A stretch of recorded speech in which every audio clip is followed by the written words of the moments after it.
Mi nombre es Andrea Salcedo y yo les vengo a hablar sobre los testículos. Bueno, los testículos también se le conocen como gónadas masculinas. Ellos son los encargados de producir los que son los espermatozoides y las hormonas sexuales. Por eso se les dice que tiene una función endocrina y otra función exocrina. Bueno, ellos son órganos glandulares que forman la parte más importante del aparato reproductor masculino y su equivalente son los ovarios en el aparato reproductor femenino. Su estructura, bueno, ellos se encuentran en una bolsa que se le llama escroto. Se encuentran en el exterior del cuerpo del hombre y por debajo del pene, ya que ellos necesitan estar a una temperatura adecuada y la de nuestro cuerpo es una temperatura mayor a la que ellos requieren. Por eso se encuentran envueltos en el escroto, en la parte de afuera de nuestro cuerpo, para así poder mantener la temperatura adecuada y poder realizar la espermatogénesis. Bueno, el escroto lo que hace es ascenderlo si hace mucho frío y descenderlo si hace mucho calor. Hay unos músculos que tiene este escroto y son muy importantes y más adelante se los voy a mencionar. Bueno, como dato curioso, tenemos que el testículo izquierdo es más grande que el derecho. Hay muchas teorías sobre esto, pero la más acertada es que el testículo izquierdo tiene una mayor circulación que alimenta al testículo derecho. Bueno, como ya les había dicho, este escroto tiene dos músculos que son el dartos y el cremaster. Bueno, el dartos es un músculo involuntario y se contrae en respuesta al frío y se relaja en respuesta al calor para así permitir la buena temperatura. Tienen una forma ovoidal, son aplanados en sentido transversal y tienen un peso alrededor de 20 gramos a 25 gramos cada uno.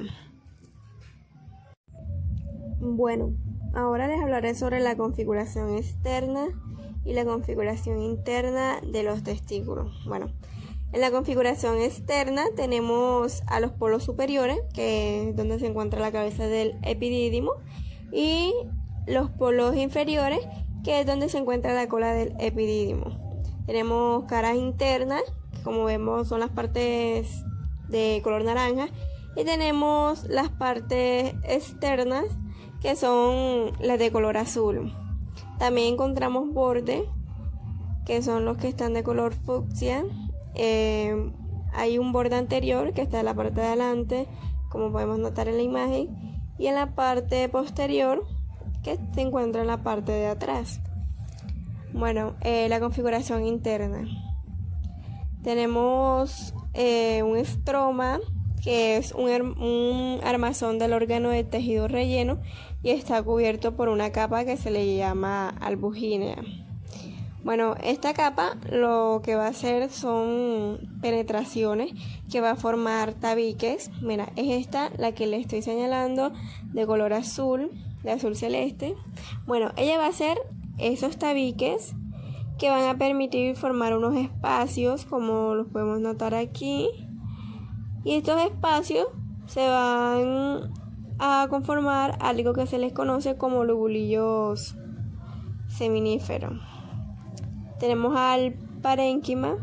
Este parénquima es el tejido de verdad y está formado por los lobulillos testiculares. Estos que están aquí de color naranja son los lobulillos testiculares que va a formar las penetraciones de la albugínea. Bueno, estos lobulillos testiculares tienen unos túbulos formadores de espermatozoides que se les llaman túbulos seminíferos. Son esos que se encuentran ahí enrollados como en forma de zigzag, de color amarillo. Bueno, entre ellos, como vemos ahí, están en forma contorneados en zigzag. Entre ellos hay un espacio. Ese espacio que está ahí, que son los de color naranja, se le conoce como espacio intersticial. Bueno, esta configuración interna es la de donde se va a producir los espermatozoides. Bueno, y continuando con la configuración interna, tenemos a los túbulos seminíferos, son los túbulos que estaban adentro de los tubulillos testiculares. Bueno, ellos van a producir los espermatozoides y en las paredes de estos tienen dos tipos de células, como son las células de la espermatogonia. Estas células son las que van a dar origen a los espermatozoides.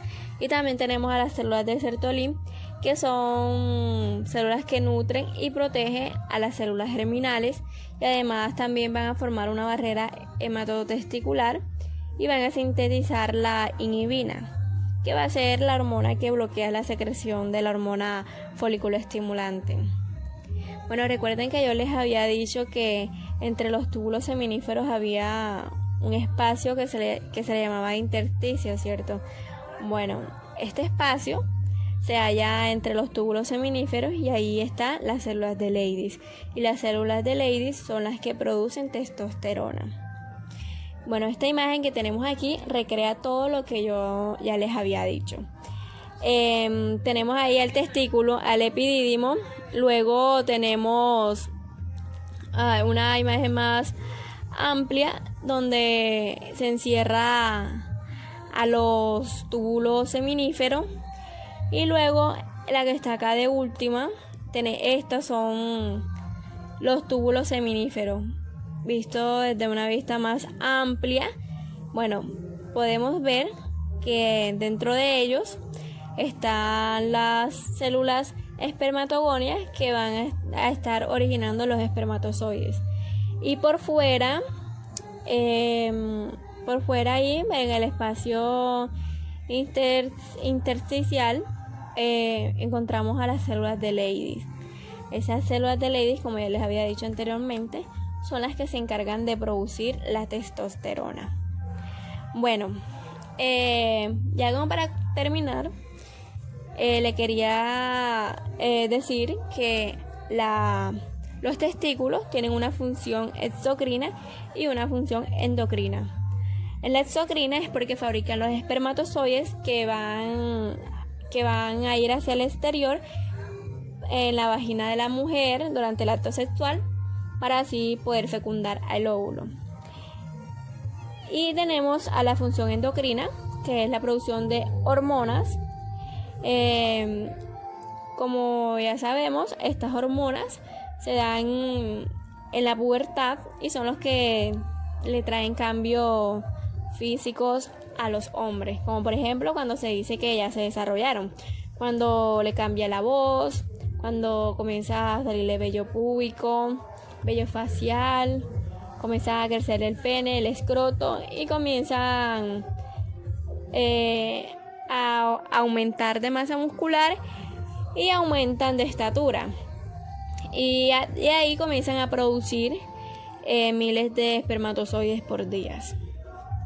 Bueno, por lo tanto, los testículos son unas glándulas mixtas. Mi nombre es Angie Campos y esta vez les voy a hablar sobre un órgano reproductor masculino que sería el pene.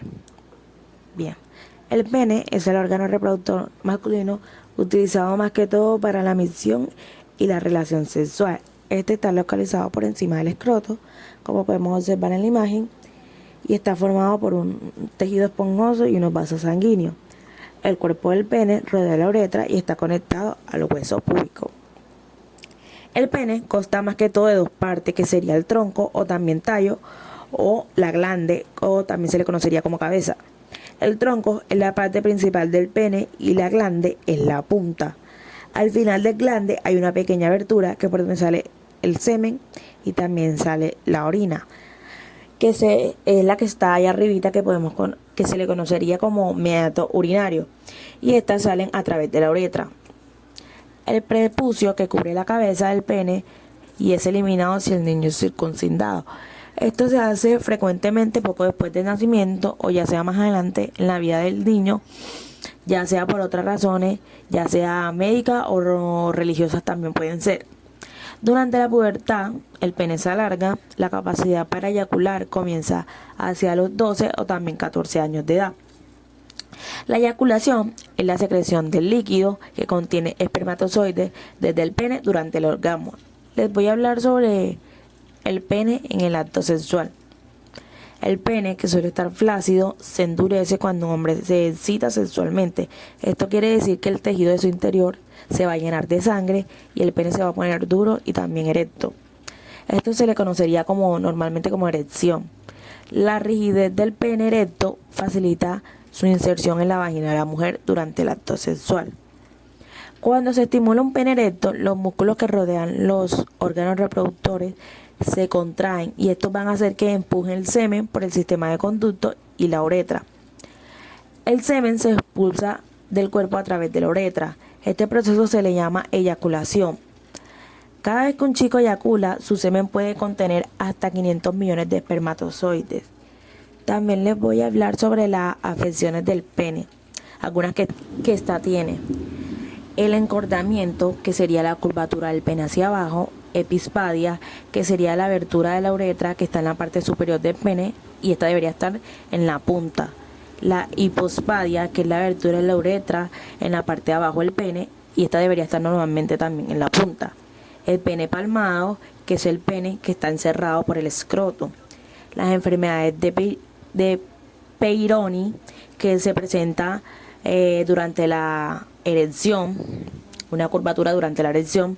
El pene enterrado, que el pene está oculto por una almohadilla de grasa. Micropene, que el pene no se desarrolla y es pequeño. Y disfunción eréctil, que no es la capacidad de conseguir una erección. Buenas tardes, profesor y compañeros. Mi nombre es Paula Pérez. En esta tarde les voy a hablar acerca de los espermatozoides. Estos son un gameto sexual que está formado por una cola, que les ayuda a movilizarse, y una cabeza que contiene toda la información genética que el padre le va a dar a heredar a su hijo. En la fecundación humana, los espermatozoides proporcionan el sexo de una nueva célula diploide, pues estos pueden llevar un cromosoma sexual X y uno Y, mientras que el óvulo solamente lleva un cromosoma X. Estos se forman y se desarrollan en los túbulos seminíferos y se almacenan en el epidídimo. Este es un tubo largo y enredado en donde permanecen unos días antes de ser eyaculados o de morir. El núcleo de los espermatozoides contiene 23 pares de cromosomas, que estos son la mitad del código genético humano. Entre estos se determinan el sexo de la hija o el hijo. O sea, que son las células del padre las que definen el sexo que tendrá el bebé. Cuando estos son eyaculados, empiezan a moverse rápidamente para poder ganar la carrera hacia el óvulo, que van a fecundar. Muchos de estos mueren en el camino y de más o menos 400 millones que son expulsados en cada eyaculación, solamente uno es el que va a penetrar y fecundar el óvulo. Al proceso de formación, crecimiento y maduración de los espermatozoides se le llama espermatogénesis. Los espermatozoides se desarrollan en los testículos dentro de un sistema de diminutos conductos llamados túbulos seminíferos. Estos al nacer contienen células redondas simples y durante la pubertad la testosterona y otras hormonas hacen que estas células se transformen en espermatozoides. La cabeza contiene el material genético, que estos son los genes. Los espermatozoides pasan al epidídimo, donde completan su desarrollo. Luego pasan al conducto deferente o seminal, donde las vesículas seminales y la próstata fabrican un líquido blanquecino llamado líquido seminal, que este se mezcla con los espermatozoides para formar el semen cuando un hombre se excita sexualmente. El pene suele estar flácido y se endurece cuando el hombre se excita. El tejido de su interior se llena de sangre y el pene se pone duro y erecto. Esto se le conoce como una erección. La rigidez que tiene el pene erecto facilita su inserción en la vagina y cuando se estimula el pene erecto, los músculos que rodean los órganos reproductores se contraen y empujan el semen por el sistema de conductos y la uretra. El semen se expulsa del cuerpo a través de la uretra y este proceso se le llama eyaculación. Cada vez que ocurre una eyaculación, el semen puede contener hasta 500 millones de espermatozoides. Hacemos un paréntesis aquí para definir qué es la espermatogénesis. Esta es el proceso mediante el cual se forman los espermatozoides. Este ocurre continuamente en los hombres adultos y para que este ciclo se realice completamente es necesario aproximadamente de 75 a 90 días. Para que este proceso sea posible es necesario un específico control hormonal y este se da en el eje hipotálamo, hipófisis y los testículos. Para que se pueda producir la formación de los espermatozoides. Esto ocurre por primera vez con el inicio de la pubertad en el hombre y a partir de este momento los testículos producirán espermatozoides continuamente gracias al inicio de la cascada hormonal. La fase de la espermatogénesis tiene 3 fases. Estas son, primero está la fase proliferativa, está la fase meiótica y por último está la espermiogénesis. La fase proliferativa también se denomina fase espermatogónica. Esta, a partir de una célula madre germinal, se forman en las espermatogonias tipo A. Estas por mitosis, o sea, ocurre una división celular, darán lugar a las espermatogonias tipo A y tipo B. Bueno, las tipo A seguirán replicándose y pueden dar lugar a las espermatogonias de tipo A y tipo B. En cuanto a las tipo B, darán un lugar a un espermatocito primario que a su vez dará lugar a 4 espermatozoides maduros una vez haya acabado la espermatogénesis. Una vez llegada la edad reproductiva del hombre, esta es la pubertad o la adolescencia, estas células se dividirán múltiples veces para formar un tipo de célula denominada espermatocito primario. A lo largo de estas divisiones se van produciendo algunos cambios celulares. La fase meiótica. Esta fase también es conocida como la espermatogénesis. Es una etapa en la que se inicia un nuevo tipo de división celular. La meiosis se reduce la información genética a la mitad. Gracias a esta se producen unas células haploides denominadas espermátidas. A continuación, le hablaré un poco sobre la división de la meiosis y sus subetapas. Meiosis tipo 1. Cada espermatocito primario da lugar a 2 espermatocitos secundarios haploides. En la meiosis tipo 2, cada espermatocito secundario se producen 2 espermátidas, por lo que en total, cada espermatocito primario diploide obtenemos 4 espermátidas haploides. Estas células ya son muy parecidas a los espermatozoides, ya que podemos apreciar en ellas la formación de un pequeño flagelo. Y por último, la espermiogénesis. Esta es la última etapa de la formación de los espermatozoides y ocurre la maduración final de las espermátidas para dar lugar a un espermatozoide maduro. Su cola aumenta de tamaño y da lugar a un flagelo, que permitirá su desarrollo. En cuanto a la cabeza del espermatozoide, esta disminuye y adquiere una forma puntiaguda que le caracterizará por la reducción del citoplasma y el alargamiento del núcleo y la formación del acrosoma. Finalmente, los espermatozoides maduros se liberan al centro del túbulo seminífero y a pesar de que en este momento el espermatozoide ya está preparado para ser eyaculado, será necesario que pase el proceso de la capacitación para que sea capaz de fecundar al óvulo. Bueno, la regulación hormonal de la espermatogénesis.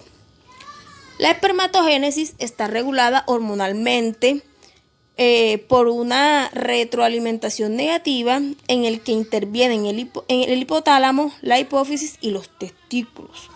Las hormonas implicadas en el control del proceso de formación de los espermatozoides son la testosterona, la FSH, que es la hormona fólico estimulante, la LH, que es la hormona luteinizante, y la inhibina. La testosterona es secretada por unas células situadas en el testículo y estas son denominadas células de Leydig o las intersticiales. Entre otras muchas funciones en el organismo, la testosterona se encarga de activar los genes que promueven la diferenciación de las espermatogonias.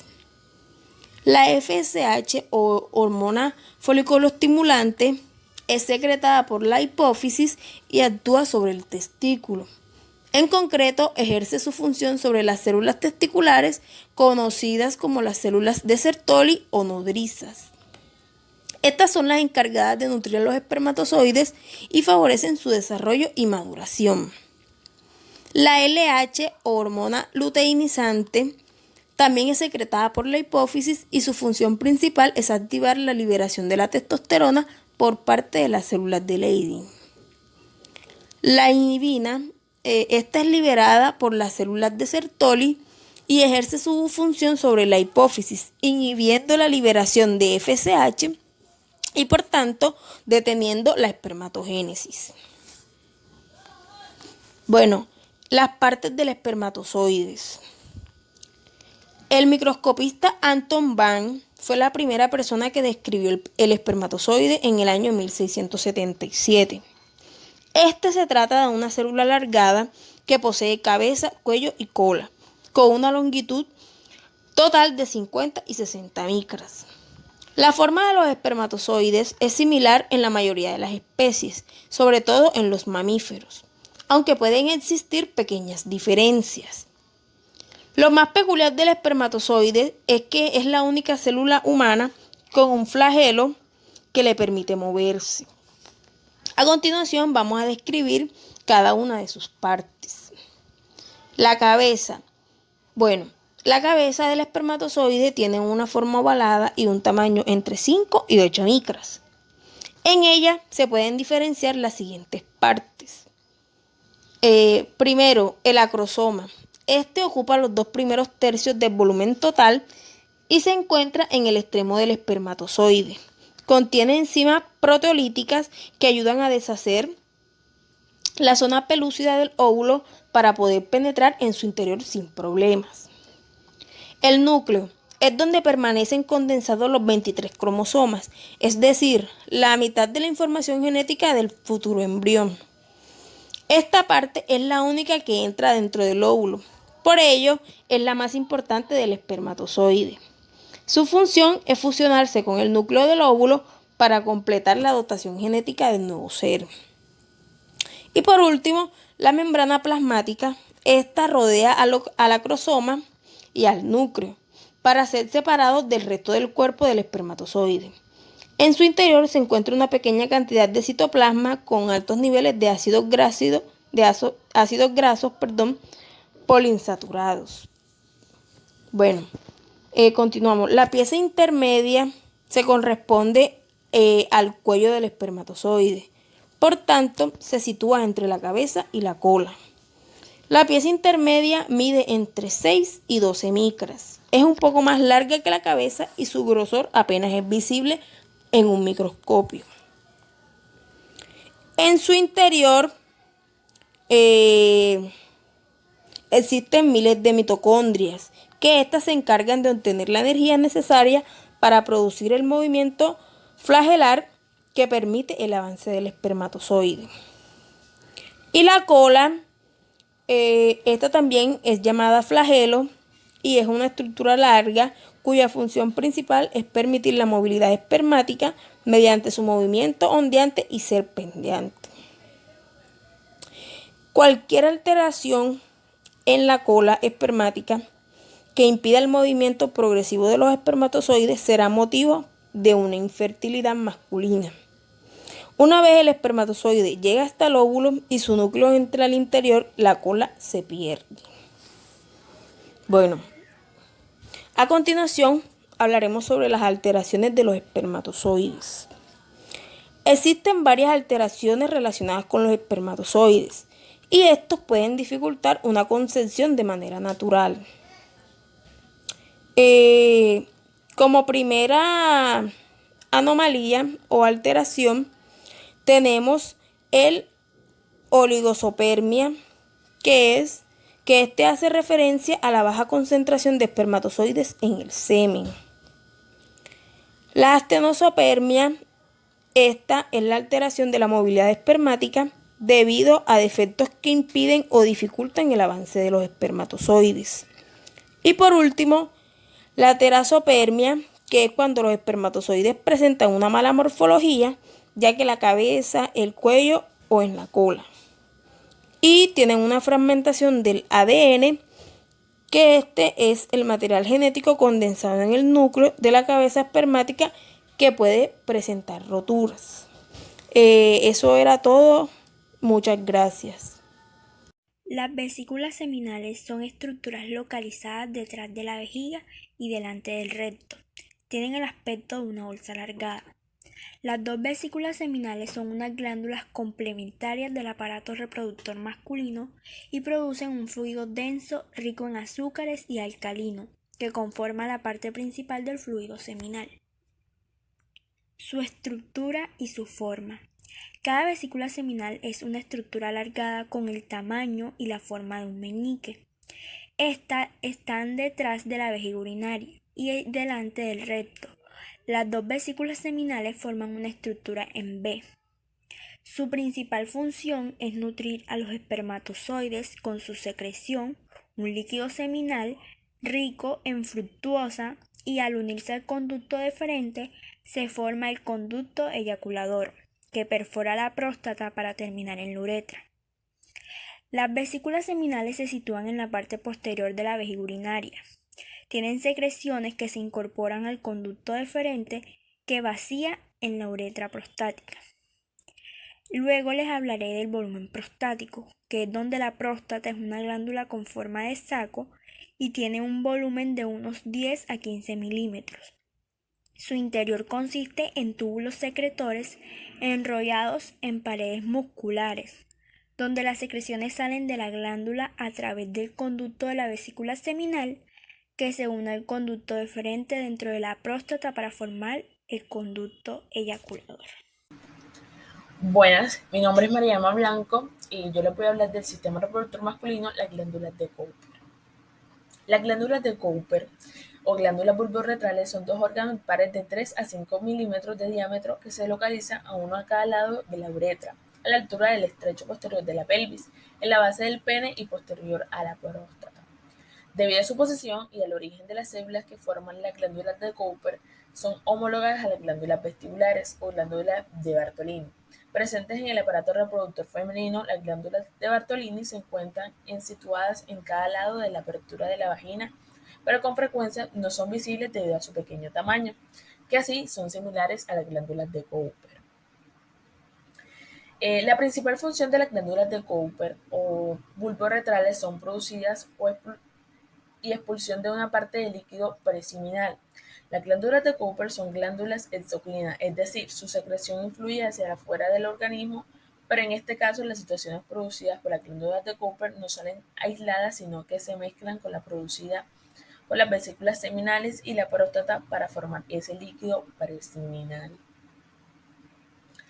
Se ha descrito una disfunción secundaria inmunitaria de las glándulas de Cooper. Estas glándulas secretan glicoproteínas como el antígeno prostático específico PSA, que tiene esta función de defensa inmune al tracto genitourinario, pero también ayuda a disolver los coágulos seminales, permitiendo libre al tránsito de los espermatozoides por el tracto genital femenino. Puede parecer entonces que las funciones de las glándulas de Cooper son poco importantes, pero no es así. El desarrollo de las patologías o enfermedades de las glándulas bulborretrales pueden llevar a un gran problema para el varón. y situaciones patológicas relacionadas con la producida, la sexualidad o la micción. Esta enfermedad puede ser congenitivas o adquiridas.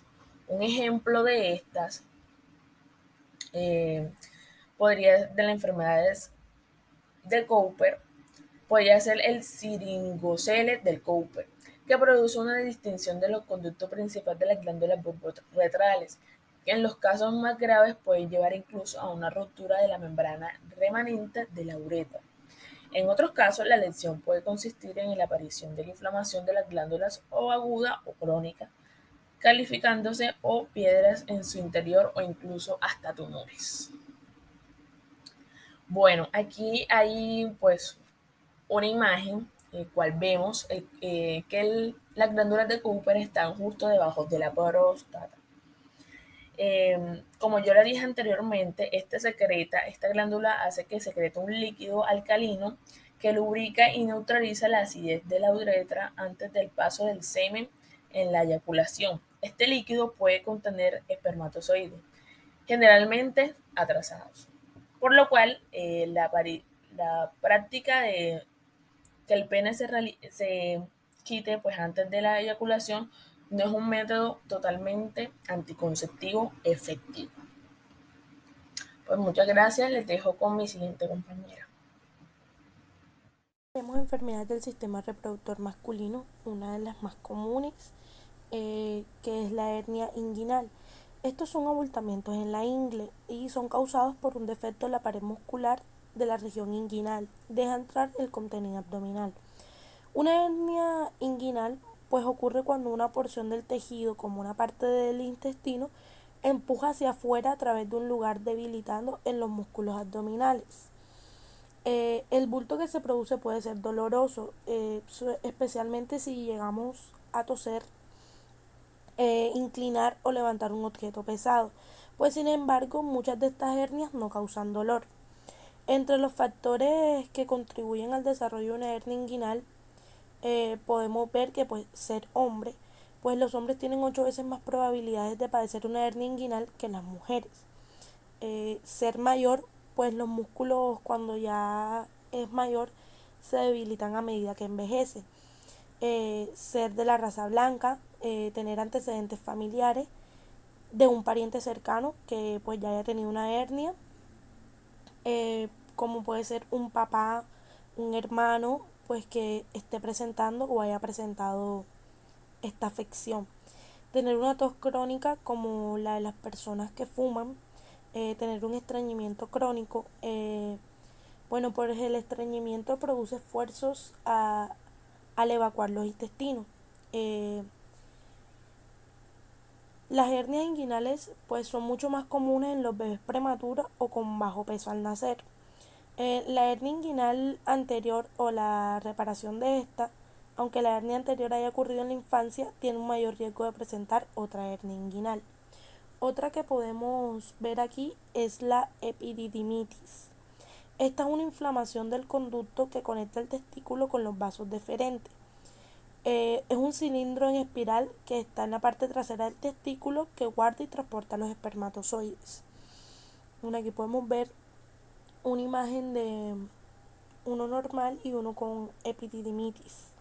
Bueno, el epididimo, que es un órgano afectado por la epididimitis, forma parte de los órganos sexuales masculinos. Bueno, en los testículos se forman el semen y de ahí el semen va a ambos epidídimos y se encuentran en la pared posterior y superior de los testículos. Bueno, en el epidídimo están los conductos deferentes que almacenan el semen y donde los espermatozoides terminan de madurar. Una de las causas de la epididimitis puede presentarse, pues la más común es a una infección que provocan que las bacterias del tracto urinario viajen a través del conducto seminal hasta el epidídimo. Esta razón es por la cual se genera dicha infección. Las bacterias causantes pueden ser la clamidia, la bacteria desencadenante de la gonorrea, que estas pues son transmitidas por relaciones sexuales sin un método anticonceptivo de barrera. Bueno, también presenta otras causas no bacterianas que pueden ser los golpes, las patadas, los accidentes. pero una causa un eh, poco común es la inflamación originada por el medio de la vía sanguínea. Es decir, las bacterias de un foco de infección que están en otra parte del organismo llegan al epidídimo por medio de la sangre. Podemos encontrar también el cáncer de testículos. Bueno, este se caracteriza por la formación de células cancerígenas en uno o en los dos testículos, pues normalmente se desarrollan en las llamadas células germina- germinativas. Es el tipo de cáncer más frecuente en el hombre, que está entre los 15 años a 35 años. Bueno, esto suele provocar un aumento del tamaño y peso del testículo. También puede producir una inflamación o un malestar en el escroto. Bueno, tanto su existencia como su tratamiento pueden provocar una infertilidad. Bueno, algunos de los factores de riesgo puede ser un testículo no descendido, antecedentes de familiares pues con cáncer testicular, una infección por VIH, haber tenido cáncer de testículo antes, eh, pertenecer a una determinada raza o un grupo étnico y pues el tamaño corporal. Eh, Otra enfermedad que podemos encontrar es la hidrocele, que es un tipo de inflamación del escroto que ocurre cuando se acumula un líquido en el recubrimiento delgado que rodea el testículo, como lo estamos viendo aquí en la imagen.